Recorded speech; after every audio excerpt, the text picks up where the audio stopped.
Hey there everybody, Mike here, coming at you from Badlands Paintball. Well, recently one of our viewers requested a video. They actually wanted to see how to properly take apart and maintain your Tippmann 98 Custom.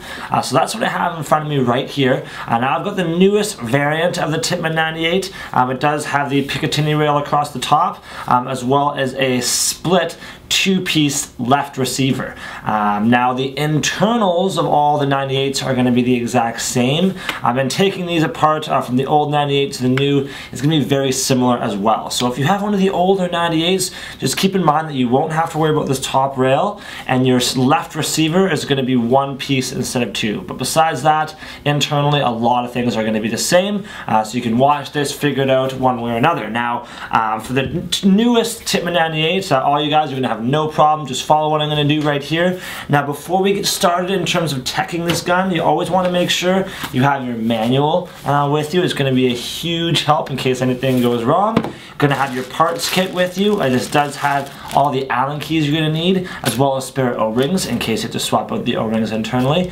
It will also have lube, some oil in here that you're going to need as well. So that's what you will need. Your Allen keys, get some paper towel, manual, oil, spare parts, and you're going to be good to go. Come on in a little bit closer here, and we'll check this Tippmann 98. Alright, you lovely people out there, we've got our Tippmann 98 Custom here in front of us. So first thing we're going to do before we start teching is just take the barrel off. Twisting off the barrel is just going to make everything that much lower profile, make it easier to work on. Same thing for the feed neck. We're going to want to pop this feed neck off as well. To remove the feed neck, you're just going to press down on this top button here at the very front of the gun, and the feed neck will actually swing off to the side, and you can just pull it out and shift it right out of the way here. So how this paintball gun works, essentially you're going to have all your internals on the inside here that we're going to want to gain access to, and they are actually clamped between two separate halves of a clamshell. So you've got one right half here, and you've got your left half. Those will actually split. That'll give us access to our internals. Now your left half of the receiver is going to be two separate halves here, so we'll have to pop off the back first, then the front. But before we take anything apart, we do have to remove this top rail, and there's 3 screws on the top. 1, 2, and 3. So we're going to remove all of those screws right now. Now fair warning guys is that these screws are very small, so the threading is quite tiny. You're definitely going to want to make sure that you're careful as you pull these screws out that you don't strip anything. So you don't want to strip any screws, so just keep that in mind as you remove all of these. Just don't force anything. Use the correct size Allen key that they give you with the kit to get it done. Alright, so we got our last screw there. So once all of your screws are removed, you can actually just take that rail and shift it right off to the side. Keep the screws with it. They're again a little bit smaller, so you don't want to end up losing those. Now that we've got our top rail off, that's going to give us access to remove all of our panels here. So our left side of our clamshell. Now to remove each one, you're going to have to remove individual Allen key screws. Now we have to remove the back screws first, then we can remove the front. So we've got 1, 2, 3, 4, 5 screws total, as well as 2 screws attaching the ASA to the rest of the kit that we're going to have to remove. So I'm going to start on those. I'll start in the bottom corner here, and I'm going to work my way around. So there's my 5th screw there. Now I'm going to loosen off these 2 bottom Allen keys. You don't actually have to strip these right off. You just have to loosen them enough that it will not be quite as tight on your clam halves, and it'll let you gain access to them. So I've twisted those off slightly. Perfect. So the 2 screws in the bottom, and again 1, 2, 3, 4, 5 screws on the clamshell itself have been taken off. At this point, we can very slowly pull everything off here.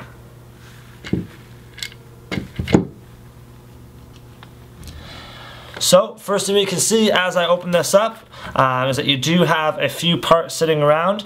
So as you actually take off this clamshell, you're going to have to keep in mind that you do have a lot of internal pieces here that can bounce around. One piece that I had bounce around was actually going to be some of my trigger assembly here. So I have a small pin that came out of where my sear is, and my sear spring as well shifted just a little bit, and I'm going to pop that back down into place. So as you take everything off, be quite gentle with it. Sometimes the safety can get shifted around too, or the spring in the front, your trigger return spring as well. But in any case, we've got everything back in order now. So we've got our sear spring in place here, the sear itself, the two pins beside that sear. We've got our actual trigger here, our safety, and the trigger return spring is in place as well. We've also got our trigger guard that we can still have in place here. You can shift that off to the side if you want to though, as it's quite loose. We've got our clamshell off to the side here as well with all of those screws in place. Now we can actually do some tech work back here if you wanted to without gaining access to the front half. So for example, if your spring in the back here, your rammer spring needs to be replaced, you could actually do that just by popping this back cap out, and now we can get access to our rammer spring there. You can also gain access to the ACT, the anti-chop spring at the top here too. So you do have access to some of the individual pieces in the back. You could even put some droplets of oil in the top here as well. But in the end, if you want to get a deep clean, you are going to have to open things up further. And that's where getting access to the front bolt is going to be key. So to do that, we're actually just going to pop off the last two 1-2 screws, and then we're going to be able to take our top clamshell off. Now there's another small spring, a C spring, a little leaf spring if you will, in the front here that works with this lever to remove your feed neck. As you take off this front half, you're going to want to keep an eye on that C spring and just make sure that it goes back in the right place if it ends up popping out on you. So I'm going to remove this bottom screw here. One. And the top screw as well. 2. And then that's going to allow us to remove this front half as well. And it's going to come with the grip. The grip actually is screwed in there. You can separate that if you want to, but you will have to reinstall it again like so before you attach your clamshell. So remove that grip frame, that grip, and our front half, and now we have complete access to our internals. So you can actually see where the braided line attaches into the valve here. We have complete access to our front bolt, our rear hammer, and our detent. So to gain access to some of those items, you're actually going to shift the rammer just slightly to the side like so. At that point we can remove our linkage arm. This is the curved linkage arm. This will look slightly different than some of your older 98 Customs. The older 98 Customs do not have the anti-chop technology inside, so you'll just have a straight linkage arm. You will also not have your anti-chop ACT spring here either. And your rammer is going to be slightly different with that anti-chop too. So just keep in mind that with older 98s, these will be slightly different, but for the newer ones, all these pieces will look the same. You're just going to want to shift them off to the side. So our linkage arm, we can put that off to the side. Our ACT spring we can put off to the side. Our rammer spring and pin, as well as the buffer O-ring, we can shift to the side. Sometimes those individual pieces will need to be replaced, whether or not it's the buffer O-ring or the springs. Now we can slide out our front bolt, the actual detent there as well, which was placed right here. You can take that detent out. If these detents get too worn out or cracked, they're not going to be able to hold the ball in your breech before you want to fire. So you will want to keep these detents in good condition, nice and clean, so you can replace that. Your front bolt has an O-ring on the front of it. That O-ring will require oil, so you're going to want to remove all paint from the O-ring, then apply oil, or from the bolt I should say, then apply oil to that front O-ring. You do not need to apply oil to the entire bolt itself, just the O-ring.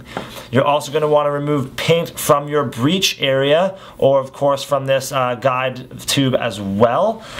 Now we can also remove our rear rammer, with the actual pin, the cocking pin on the inside there too. That can be removed separately.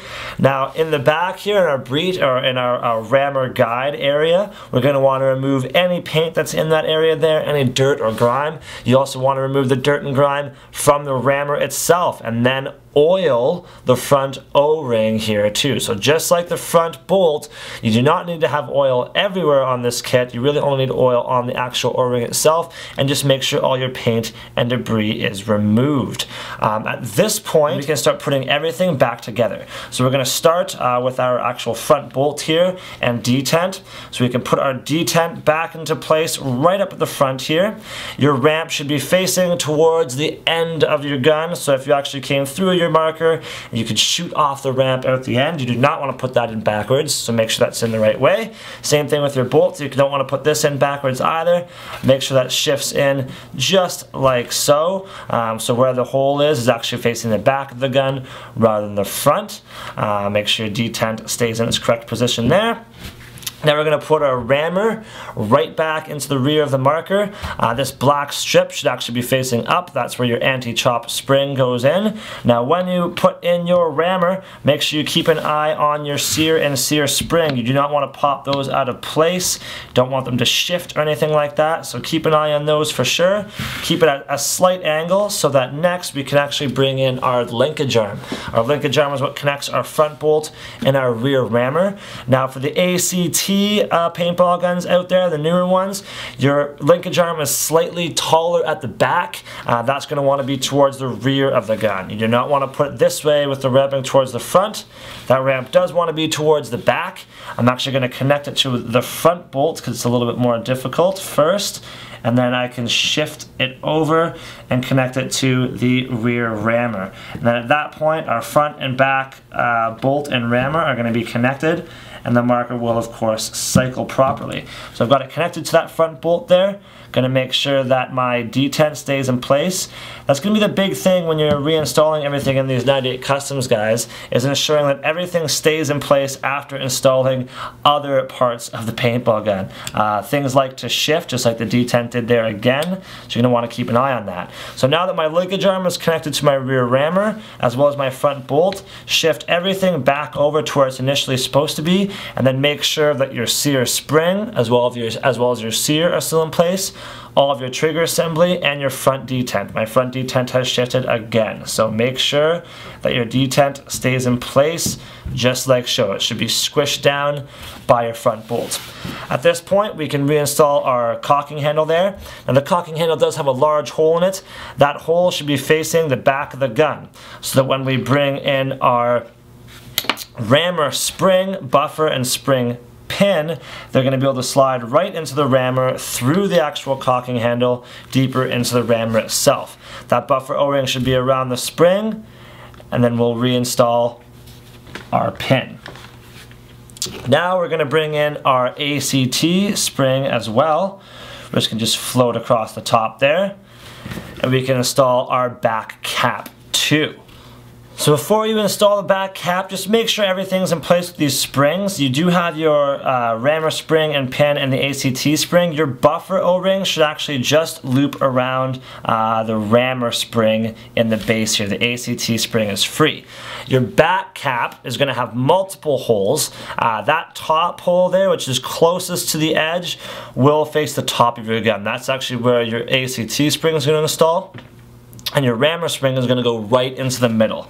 So we'll get our ACT spring in there, get our rammer spring in, and then we can shift everything right forward. Perfect. Now there's slots inside the frame where your actual rear back cap can sit in, so you know that everything's in the right place. So again, everything's looking good so far.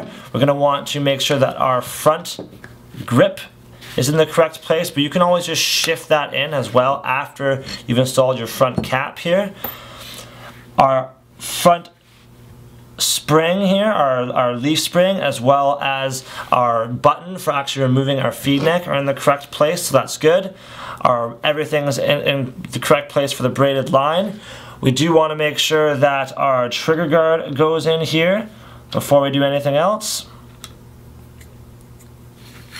Just like so. so. There we go. And now we can reinstall our front half. So you're going to want to bring down this front clamshell quite gently. I usually stick it in the front first, and then kind of slot it a little bit further towards the back. Now it's going to be a little bit open at the back here at first. You're going to want to get your rear clamshell on there to tighten everything down, but once you have it in place, you can actually slide in your front again there and then reinstall each one of your front screws. I'll actually start with the front top, tighten that down somewhat. Now the top bottom. Install this one, and then we can move on to our rear clamshell once these are both tightened up. One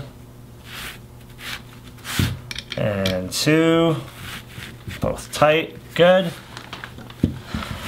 Now again, make sure your trigger guard's in place, make sure everything is in place in the rear part of your marker, and we can install the rear half of the clamshell next.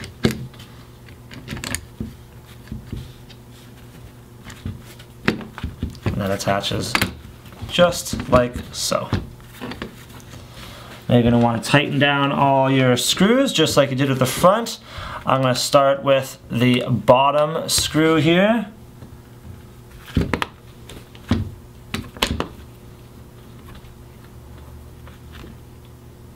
Get that a little bit tight.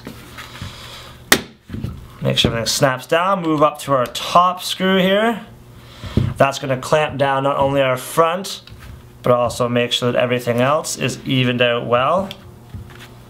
Get that top screw reasonably tight. I'll move to our back corner. Front corner.